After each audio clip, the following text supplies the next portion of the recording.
Bonjour à toutes et à tous, j'espère que vous allez bien, que vous avez passé une bonne semaine qui se termine bientôt d'ailleurs. Donc le but de la vidéo évidemment, c'est de corriger ce test formatif sur la force d'Archimède. J'espère que vous l'avez fait, que vous avez réussi à faire un maximum de choses.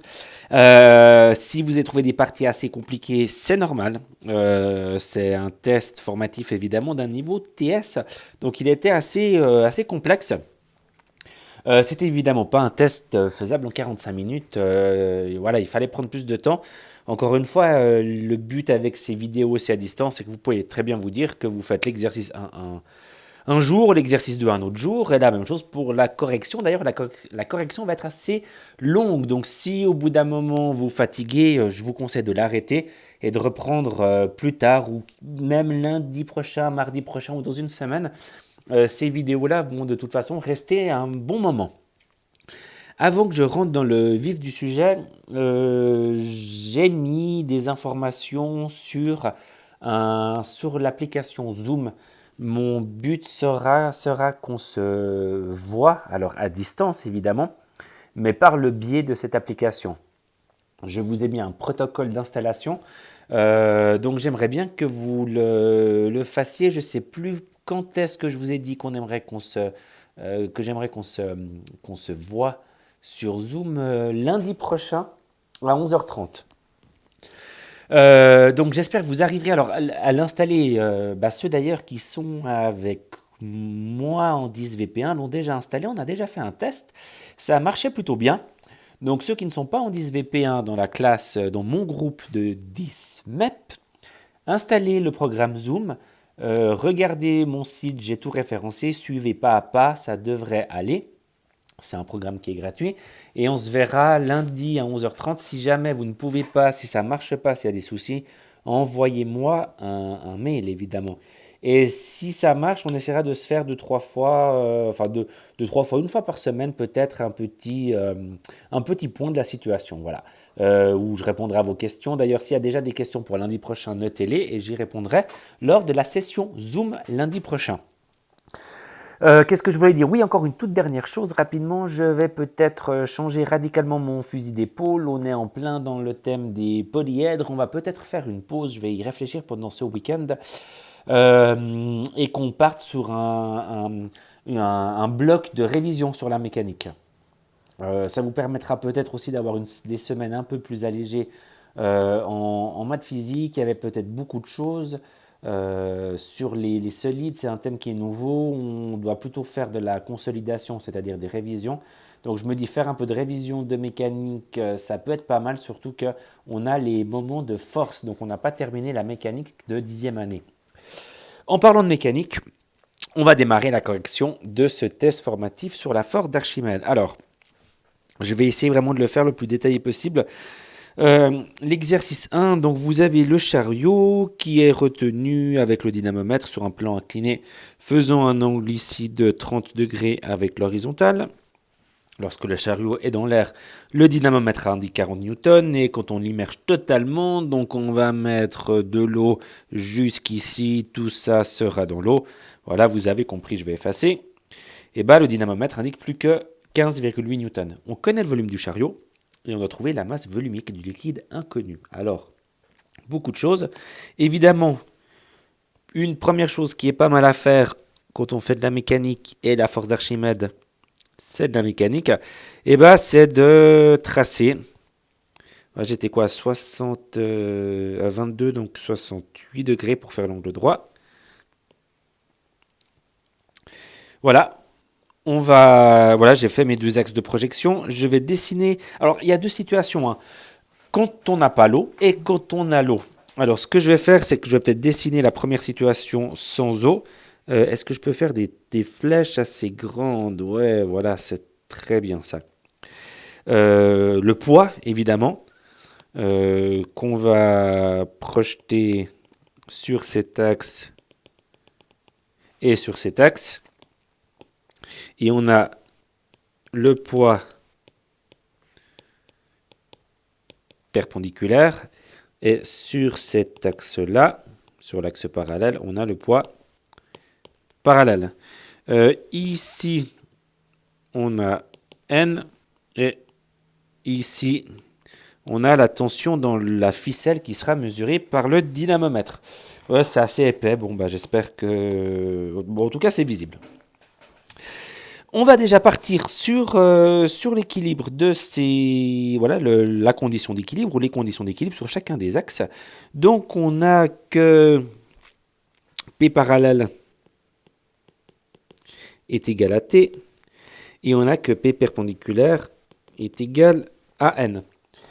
Je vous l'ai dit, quand on immerge quelque chose, il y a une façon très simple de faire juste, c'est que vous réécrivez les mêmes conditions d'équilibre, mais vous remplacez P par PA. Et ça marche toujours. C'est-à-dire que PA parallèle est égal à T et PA perpendiculaire est égal à N, et ce n'est plus les mêmes tensions. Ce n'est plus la même force normale, donc on va leur mettre des primes. On peut le faire comme ça, ou si vous voulez absolument dessiner la force d'Archimède, alors je vais le faire, mais je vais quand même l'effacer après, bah, il faudrait que vous rajoutiez, alors ici on a P, bah, la force d'Archimède, ça donnerait une force comme ça, FA. Et il y aurait des projections à faire avec FA, enfin c'est un peu plus compliqué de vraiment dessiner ce FA. Le plus simple, c'est de transformer P. Je vais faire comme ça, voilà. P en PA. Je vais rajouter quelques formules de plus, parce qu'on parle de PA, alors vous savez ce que c'est. PA, d'ailleurs, c'est pas la même largeur, moi ça me dérange un petit peu. On va faire comme ça. PA, c'est P moins FA. Et puis une formule qui peut nous être utile, c'est ρ liquide fois G fois le volume immergé. J'ai bien mis ça tout à gauche parce que je vais maintenant développer toutes ces formules, c'est-à-dire que P parallèle, alors j'espère que ça va, P parallèle c'est P fois le sinus de 30.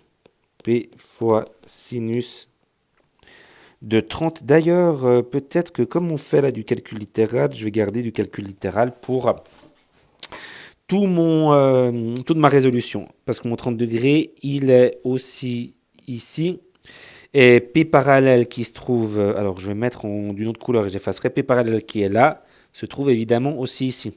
Donc par rapport au 30, c'est le côté opposé, sin up pipe. Et ça marche. Voilà, pour la petite explication. Et P perpendiculaire, ça sera P fois cosinus alpha est égal à N. Ensuite, ça fait PA fois le sinus alpha est égal à T'. PA fois le cosinus alpha est égal à N'. Et on a toujours PA est égal à P moins FA.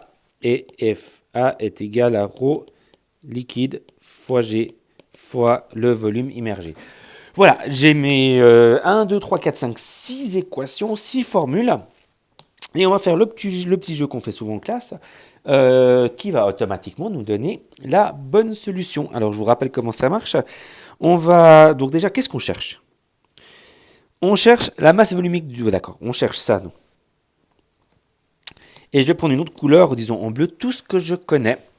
Alors, l'angle de 30 degrés, je le connais. Alors, je souligne là, là, là et là. Je connais quoi d'autre? Je relis l'énoncé, hein. Je connais l'angle de 30 degrés.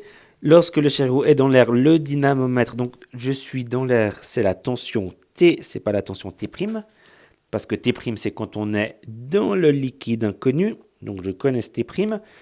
Je connais quoi d'autre? Alors je connais la gravité, c'est pas précisé, mais évidemment, on est sur Terre. Ah, et je connais le volume du chariot, 5 décimètres cubes. Voilà, est-ce qu'avec ça, je vais m'en sortir? Bon, on verra bien. On verra bien. Je dois trouver ρ liquide. Alors, vous vous rappelez comment ça marche? C'est assez simple, hein. On souligne tout ce qu'on connaît, c'est ce qu'on vient de faire, et ensuite on reparcourt de haut en bas plusieurs fois ces formules-là. Et le but est toujours le même, c'est de trouver une formule dans laquelle on connaît tout à part un élément. un élément, c'est-à-dire une lettre, une variable. Ma première formule, il y a 3 variables, P, alpha, T. Je connais alpha et T, donc je connais tout. Donc je peux trouver P. Dans ma deuxième formule, j'ai 2 inconnus, donc je ne vais rien souligner. Ah, dans ma troisième formule, j'ai qu'une inconnue, c'est PA, donc je peux la calculer. Et, pardon, je vais un petit peu vite, excusez-moi. Une fois qu'on a trouvé je reviens au début, j'ai double souligné P, bah, je vais faire ça partout. Donc où est-ce que mon P il apparaît encore? Il apparaît là. Et c'est tout. Maintenant mon PA, je le souligne 3 fois. Donc je peux le calculer ici et je peux du coup le remplacer là-dedans. Et qu'est-ce que je connais? Bah, dans mon avant-dernière ligne, je peux trouver FA, 1, 2, 3, 4, et du coup, 1, 2, 3, 4. Et dans ma dernière ligne, je connais maintenant tout, je peux trouver ρ liquide. Donc si je résume dans l'ordre, je vais peut-être mettre en vert l'ordre. J'avais cette chose-là, ça sera à faire en premier lieu. Ensuite, j'ai ça à faire en deuxième lieu. J'ai ça à faire en troisième lieu. Et j'ai ça à faire en quatrième lieu. C'est un coup de bol, hein, ça va dans l'ordre 1, 2, 3, 4 de haut en bas. C'est pas toujours le cas. Mais une fois que j'ai ça, bon bah je refais, c'est-à-dire je réécris ma formule 1, P fois sinus, et à la limite là je remplace alpha par 30, est égal à T est égal à 40. Et donc P, c'est 40 sur sinus de 30. 40 divisé par sinus de 30, bah, sinus de 30, ça fait 0,5, donc ça fait 80 newtons. Je prends ma formule 2, j'ai PA fois sinus 30 est égal à T', et T', je le connais, c'est 15,8. Donc PA, ça sera 15,8 divisé par sinus de, par sinus de 30. Alors 15,8 divisé par sinus de 30, bah, ça fait le double de 15,8, ça fait du coup 31,6 newtons. Je prends ma formule 3. Alors PA est égal à P moins FA. Je remplace PA par 31,6 est égal à P est égal à 80 moins FA. Et du coup, FA, bah, c'est 80 moins 31,6. Et 80 moins 31,6, ça fait 48,4 newtons. Et ma dernière formule numéro 4, FA vaut 48,4 est égal à mon ρ liquide qui est mon inconnu fois 10 fois... Alors faites attention à une petite chose, le volume immergé c'est bien les 5 décimètres cubes, mais à mettre en mètres cubes. Donc ça sera 1000 fois plus petit. Donc ρ liquide, si je vous réécris le calcul, 48,4 divisé par 10 fois 5, donc c'est bien un fois ici, fois 10 puissance moins 3. C'est pas très bien écrit, j'espère que vous avez suivi aux commentaires, divisé par 10, divisé par 5 fois 10 puissance... Oh, pardon, j'ai fait une erreur de calcul, divisé par 5, divisé par 10, divisé par 5 fois 10 puissance moins 3.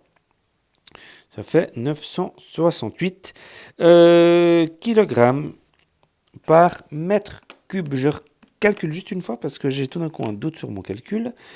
Oh, j'arrive à cette réponse-là, donc ça doit être la bonne. Voilà un exercice très complet, mais franchement, si vous suivez la méthode qu'on a vue d'écrire toutes les formules liées à un problème et de faire ce petit jeu de souligner les choses, on arrive assez facilement à la bonne solution. L'exercice 2, lecture graphique, on a déjà vu ce genre d'exercice. Ce genre d'exercice de lecture graphique. Alors, quand vous avez un système d'axes, venez évidemment en priorité lire ce qui est marqué là et ce qui est marqué là. On vous donne le poids apparent en fonction de la profondeur d'immersion. X, la profondeur d'immersion, c'est ça. J'ai rajouté cette phrase que vous compreniez bien parce que, évidemment, quand on va commencer à faire descendre ce bloc, bah, la hauteur de l'eau va augmenter. Puis on aura un petit problème voilà, par rapport à comment l'exercice a été conçu. Donc on imagine un réservoir d'eau très grand. Si vous trempez un petit bloc comme ça dans le lac Léman, vous ne verrez pas la hauteur de l'eau être modifié. Alors, je vais effacer tout ça. Alors, première question qui est en fait assez simple, une fois qu'on a compris, détermine le poids du bloc. En fait, le poids par rang, il commence ici. Ce point, il a comme première coordonnée, évidemment, 0. Alors, le 0 est un peu décalé, mais c'est bien le 0, c'est bien l'origine. Sur l'axe horizontal, donc, quand la profondeur d'immersion vaut 0, c'est-à-dire quand il n'est pas immergé, le poids par rang n'est rien d'autre que son vrai poids. C'est logique, imaginez-vous, le poids par rang, vous le calculez toujours en suspendant votre objet avec un dynamomètre. Vous suspendez votre objet avec votre dynamomètre, vous ne l'immergez pas, parce que vous mesurez, c'est le poids. Donc c'est le cas particulier, le poids ça fait 20 newtons. Ensuite, qu'est-ce qui se passe quand vous... 20 newtons. Qu'est-ce qui se passe quand vous commencez à l'immerger? Le poids par rang va augmenter, jusqu'à ce que vous voyez un petit replat à cet endroit-là.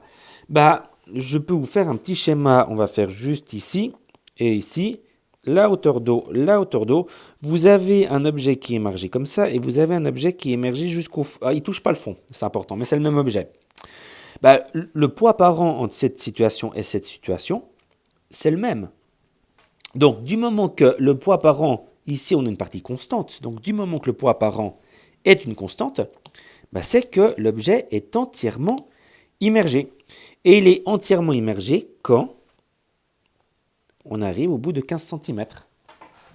Donc, la hauteur du bloc, ça fait 15 cm. La question 6, sachant que la hauteur initiale de l'eau était de 30 cm, termine la représentation graphique. Donc ça voulait juste dire qu'il faut continuer, d'où les petits traits. Par contre, jusqu'à là, on s'arrête. Parce qu'à ce moment-là, ça veut dire que le bloc touche le fond. Encore une fois, si vous imaginez... j'allais vous induire en erreur. Mais on devrait arrêter le graphique ici. Parce qu'on ne peut pas l'immerger de plus que la profondeur du bécher. Qu'est-ce que je voulais dire? Par la suite, oui, calcule la masse volumique de l'huile. Donc, c'est pas en allant regarder dans les tables. Calcule la masse volumique de l'huile. Première chose qui me vient à l'esprit, c'est de trouver une formule dans laquelle il y a la masse volumique de l'huile. Et comme on fait la force d'Archimède, on a cette formule-là. Alors évidemment, la masse volumique de l'huile, c'est ça, c'est ce qu'on doit trouver. Si on connaît tout le reste, c'est-à-dire si on connaît F, A, G et V, im, on a gagné, on arrive à renverser la formule. Donc on va regarder. Alors G, on le connaît toujours. La force d'Archimède, la force d'Archimède, a priori, on ne la connaît pas, mais elle intervient dans une autre formule, qui est que PA est égal à P moins FA. Ce qui va être une formule assez intéressante parce que ce graphique-là, verticalement, on vous donne le poids par an. Alors, le poids par an, il va varier au fur et à mesure que l'objet s'immerge de plus en plus dans votre huile. Donc, on va imaginer avec le bloc totalement immergé. Donc, quand le bloc est totalement immergé, on a dit on a un poids par an qui vaut 7 newtons. Et le poids du bloc, on le connaît, c'est 20 newtons. C'était la question A. Donc, je vais peut-être faire comme ça sera peut-être en fait un peu plus simple. Je vais reprendre ma dernière formule. Et je vais remplacer PA par 7, le poids par 20, moins FA. On doit enlever combien à 20 pour trouver 7? On doit lui enlever 13. Et donc, si je reprends ma première formule, FA, je le connais, G, je connais, et le volume immergé, quand le bloc est totalement immergé, vous avez un bloc comme ça. La surface... D'ailleurs, est-ce qu'on vous donne parallélépipède rectangle? Je vais peut-être quand même mieux le dessiner en forme de parallélépipède rectangle, excusez-moi. Vous avez le bloc qui est comme ça, et vous avez cette surface-là, cette aire, qui vaut, alors c'est mis 0,01 mètre carré. 0,01 mètre carré, c'est mis ici dans l'énoncé. Et lorsque le bloc est totalement immergé, eh ben cette hauteur-là, on la connaît. C'est la hauteur du bloc, c'est les 15 cm ou en mètre 0,15. Et donc le volume immergé, c'est l'aire de la base. On peut voir en fait ce parallélépipède rectangle comme un prisme droit. 0,01 fois 0,15. Alors ça sera un nombre qui est évidemment petit, fois 0,15, mais on va le garder en mètres cubes pour que ça marche en termes d'unité. 1,5 fois 10 puissance moins 3 mètres cubes. Le bloc est totalement immergé. Je vais juste, vu qu'après je vais vous imprimer, ou je vais vous copier, vous mettre à disposition ça, je vais le mettre ici, parce qu'on est dans le cas où le bloc est totalement immergé. Et du coup, on a que F, je reprends la première formule, FA, donc c'est-à-dire 13 est égal à ρ huile fois 10 fois 1,5 fois 10 puissance moins 3. On renverse la formule, donc 13 divisé par le produit entre 10 et 1,5 fois 10 puissance moins 3, et on trouve 867 kg par mètre cube. Est-ce que ouais, je crois que c'est la bonne réponse. Exercice 4, pardon. Que vaut le volume immergé maximal? Alors pourquoi maximal? Parce que dans cet exercice-là, on vous dit qu'on a un autre bloc de même dimension, mais la masse volumique vaut 40% de celle de l'huile. C'est-à-dire, comme la masse volumique du bloc est plus petite que la masse volumique du liquide, qui est de l'huile, c'est-à-dire que le bloc, eh ben, il va flotter. Et le pourcentage d'immersion, le pourcentage du volume d'immersion, c'est une formule qu'on avait vue, c'est le rapport entre la masse volumique du bloc et la masse volumique du liquide. Alors, même si vous n'avez pas trouvé la masse volumique de l'huile dans l'exercice D, c'est pas grave parce que ce rapport-là, en fait, c'est ce qui est marqué dans la donnée, c'est 40%. Donc le pourcentage de volume immergé, ça correspondra où le volume immergé sera 40%. Et la question, c'est que vaut son volume immergé? Alors, si on ne travaille pas en termes de pourcentage, mais qu'on veut donner, le volume du bloc d'avant faisait 1,5 fois 10 puissance moins 3 mètres cubes. Ben, on prend les 40% en faisant fois 0,4 et on trouve 6. Donc, c'est les 40% fois 1,5 fois 10 puissance moins 3. Et on trouve 6 fois 10 puissance moins 4 mètres cubes. Je n'aime pas du tout cette notation-là. En faisant fois 1000, je suis en décimètres cubes. En refaisant fois 1000, je suis en centimètres cubes. Et j'arrive à 600 centimètres cubes. Et je préfère dire 600 centimètres cubes que 6 fois 10 puissance moins 4 mètres cubes. Et l'exercice 2, il était compliqué, mais il est fini. L'exercice 3, qui n'est pas plus simple. Vous avez un cube qui est fait d'un alliage, d'un mélange. Alors, on va faire comme ça. On va dessiner le cube vu en 2 dimensions. Et on va simplifier en disant qu'on a mal fait le mélange, qu'à l'extérieur, c'est du titane, TI, et qu'à l'intérieur, c'est du plomb d'abréviation PB. Ça reviendra au même. On connaît la masse de titane, on connaît du coup les dimensions du cube parce qu'on connaît son arête, 10 cm.